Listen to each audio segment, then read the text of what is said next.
Scrap Junkies, welcome back to the channel. So we're gonna do two things here. We're gonna try to repair the Devil Forge. So you can get two different types of Devil Forge. There's a cheaper one that has like a wool inside, and this one has the wool and this concrete cement. But obviously it cracks over time, over usage. So I'm trying to do my best to kind of take care of it, because I would like this to continue to produce nice ingot bars. So I found this on Amazon, which a lot of them said only like 2,000 degrees. This says 3182 degrees Fahrenheit. Almost 3,200 degrees, 15 pounds, and it even says mini forge. It says contact 40 ready mixed refractory mortar. So I think that's what the doctor ordered. I already you can see I already tried to fill in the cracks here. There was some little micro cracks there. And there's a big pancake of copper at the bottom, little spillage, which I'm gonna have to heat the forge up and try to dump that out. And we'll test this new cement and see how good it works. But yes, I would say I've had the Devil Forge not even a year. I got it the end of last summer, and we're about to go into the summer now. Probably 6-7 months, maybe a little longer, maybe 8 months I've had it.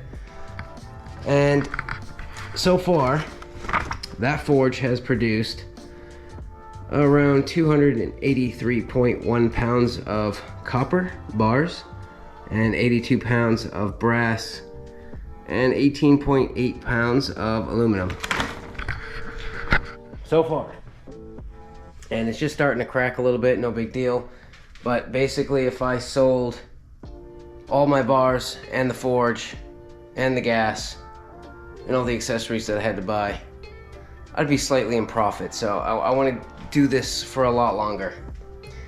And there was one little tool that I was missing, which I found under a concrete slab, along with a bunch of other stuff. Treasure. Yeah, treasure. And actually the guys were kind of looking at me weird, like, seriously, you're gonna keep that? Yeah, I am. So I found a bunch of, this was a giant piece of brass pipe. Old brass valves. Other brass valves. This one still has a piece of steel on it, but I'll just throw this into the soup and then scoop out the steel at the end. And there was some copper, a bunch of copper wires, big copper wires that were actually encased in lead. And I never even thought of lead. But I was actually looking, and lead is actually quite valuable. And you can see this guy has actually a copper flange connected to it. This was a roof boot for a pipe penetration going through a roof. So you would have this flange attached to the roof, you have the lead that sleeves the pipe, and then they would just fold the lead over the edge of the pipe. That's kind of what I'm thinking here. And that would make a watertight seal around a pipe going through a roof. But I found all of this. There's a bunch of lead. And we're gonna make some lead ingots. Because that's, honestly, lead is worth the most. I think all of this metal is worth the most in ingots. And it's a long-term game for me. So if you're not into copper and scrap, well, you will be. I mean, you don't have to get it from your job. You can go and dumpster dive and find the stuff. And actually, I was thinking about doing that soon. Just for shits. Go to a few different various dumpsters and see, what we can't find. I noticed Grangers throw away a lot of motors, and they throw a bunch of stuff in their trash. But I also found this guy underneath the basement slab. So basically, we're jackhammering like a concrete floor like this. And I'm gonna have to date it roughly 70s, because I found a license plate that had 1970 on it. And I also found this piece of steel, which had something weird on the end, which I just cut off. And now I have a perfect poker and mixing tool that's very, very long. And it would be cool if I could heat the end up enough that I could smash it with a hammer and actually create a little like a hook or a scoop for scooping out slag, because the spoon, it's not really working out too well. Your gloves get really hot fast because it's only like a foot long. But yeah, let's fire up the forge and make some money. Well, we're making treasure, because I'm not selling the bars. I'm hoarding them for a later date.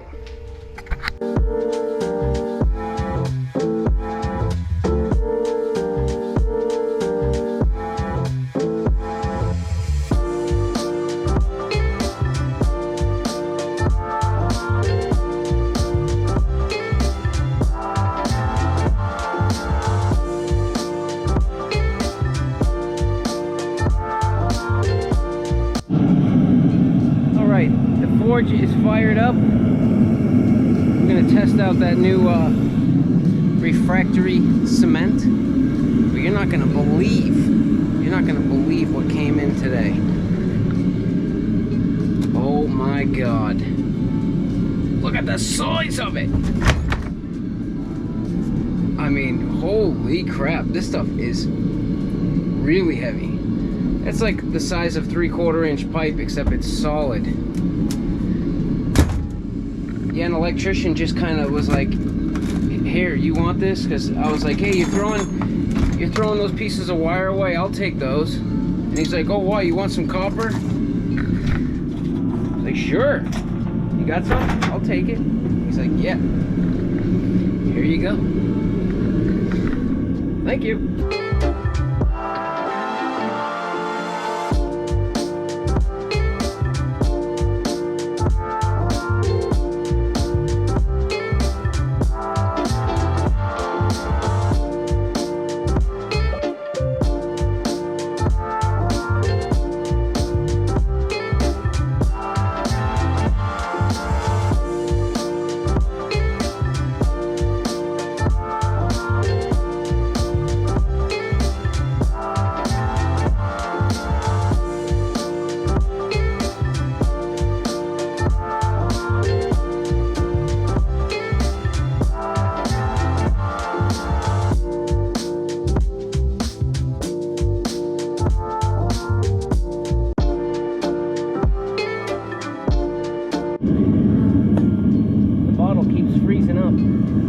I gotta keep heating it up.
Thick. It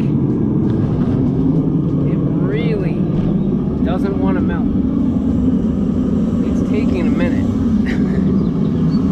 But it's going. It's filling up the pot fast. That's good.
It's a good hole. I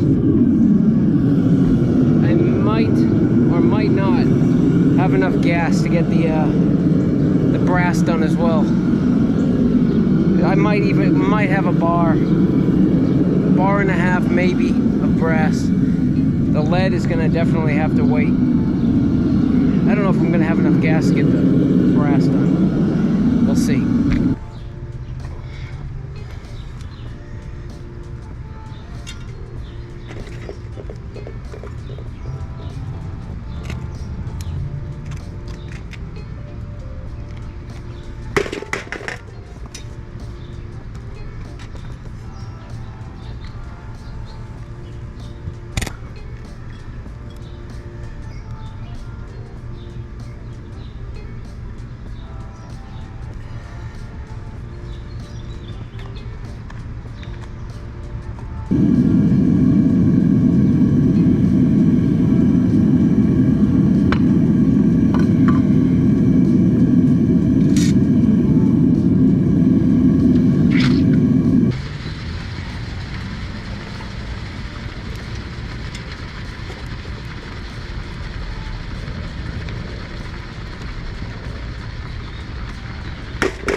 All right, let's clean them up.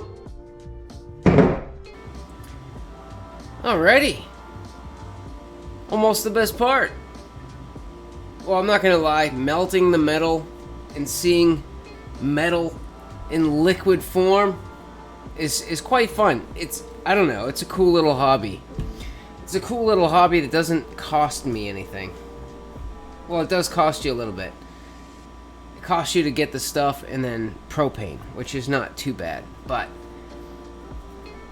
you're actually making money by doing it. It's costing me because I haven't cashed out yet. And I don't plan to anytime soon.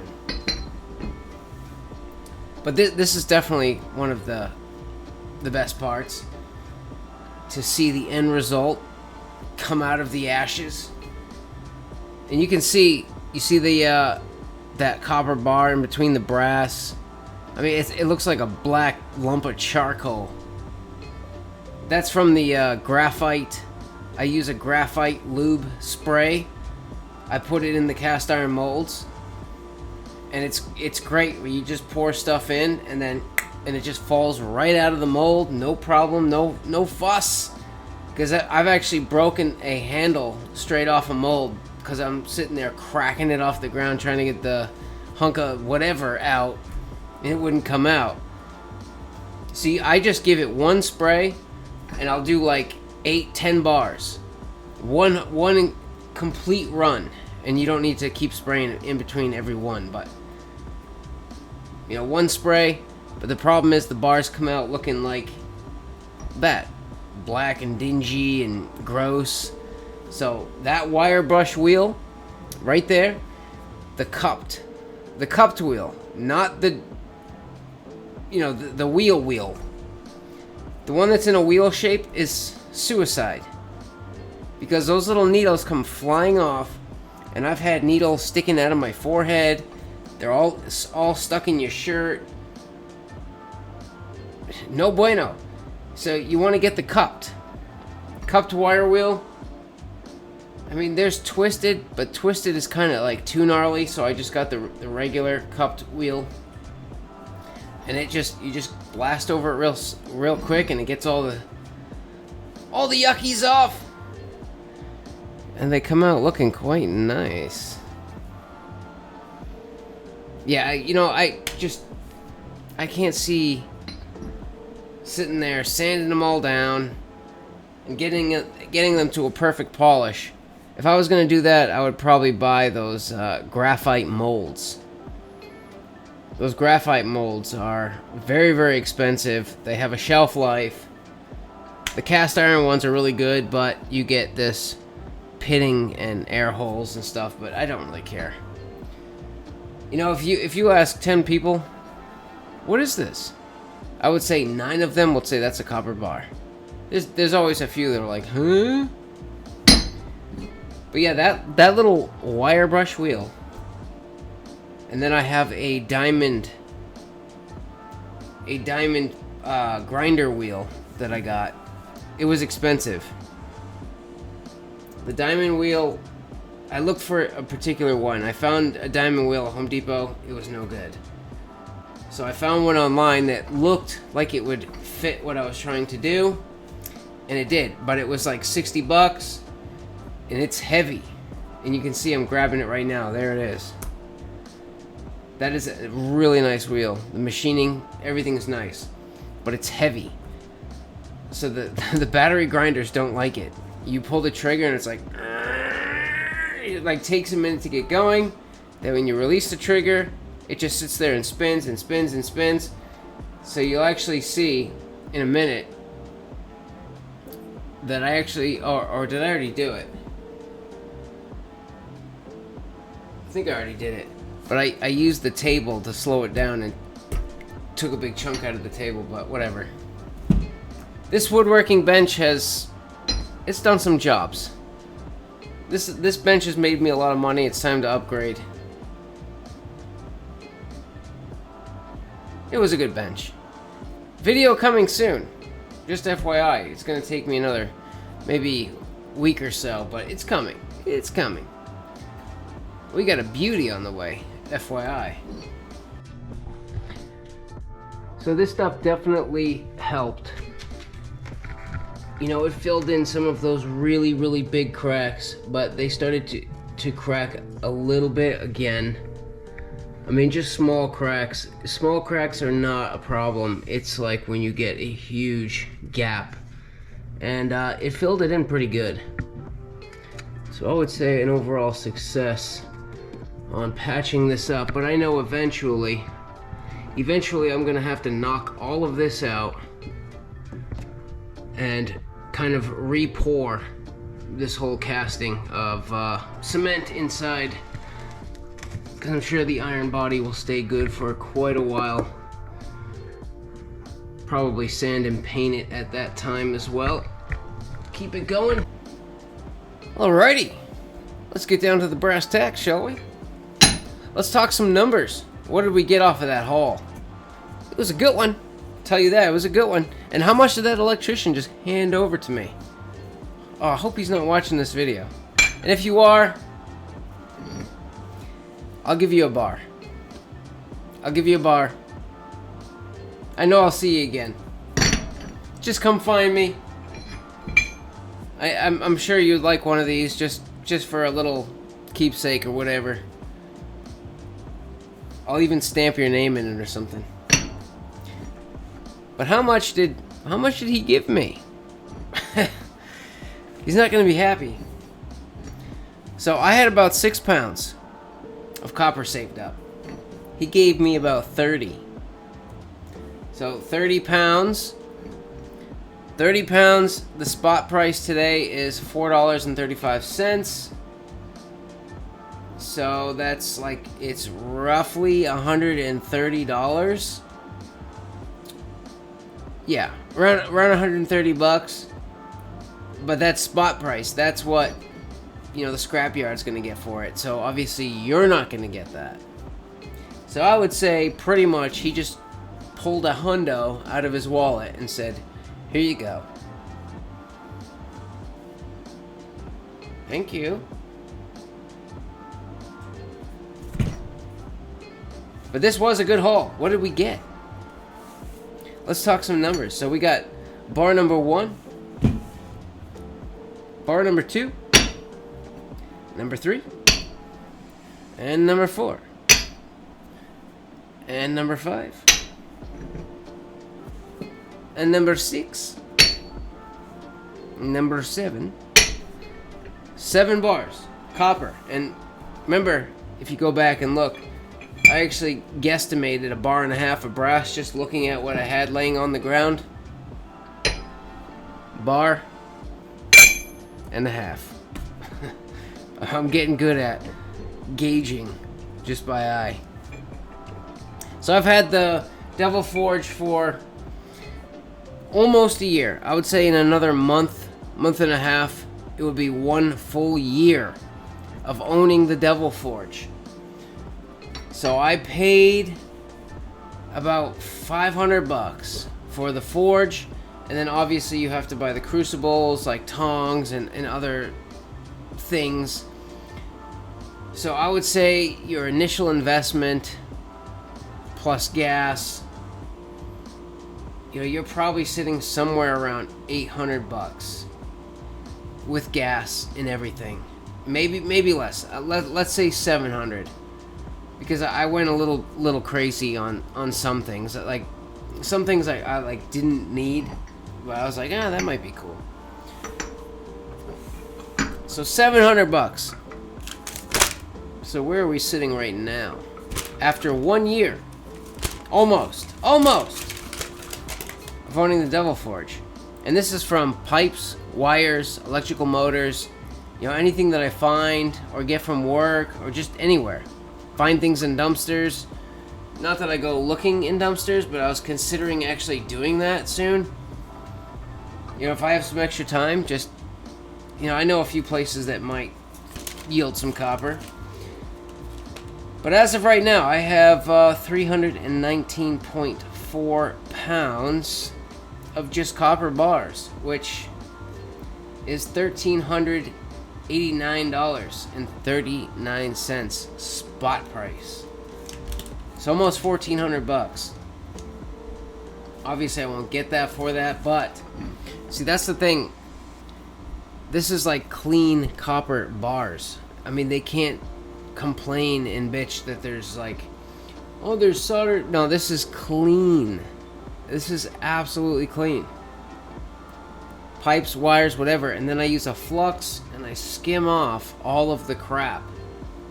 So if there is any solder or other crappy metals, the flux kind of makes it float to the top. You scrape it off, you put it in the slag bin, and you're left with a nice clean bar. So I should get pretty close to that. So after a year, I am in profit. Not by a crap ton, but this is a long-term game. And now that I'm looking at numbers, I don't know that brass is worth actually hanging on to. Because as of right now, 90 pounds of brass, I'm looking at $217 spot. And it's taking up a lot of room. So unless you have the space, I don't know if brass is worth it. So I may actually sell the brass and the aluminum and possibly some of the lead. I want to hold on to some lead because I have some gold and some silver that I'm considering trying to melt and purify it, which you can do that with this little concrete or porcelain type thing. I forget what it's called, but yeah, basically you mix the lead in with the gold or silver, and the lead absorbs all of the other base metals and takes it and pulls it away from the gold or silver, and then absorbs itself into that little cake or whatever. And that little cake you just throw away, and then you're left with like a 24 karat pure gold nugget or silver. You know what I mean? But I need to have enough. And I don't know if lead is really worth making into ingots or not. I did hear from another channel that it is kind of worth it if they're in ingot form. You know, there's people that will buy it. Not scrapyards, but there's other people that will buy it in ingot form because they take it and turn it into other products. So that's a good question. Where am I? Speaking of storage, where am I going to put this? Oh crap. I'm out of room. I'll have to check the other safe. Ah, there we go. Got some more room. Oh, you're still here? Yeah, that's it. See you later. What in the hell? Nancy Pelosi, what are you doing here? Get out of here.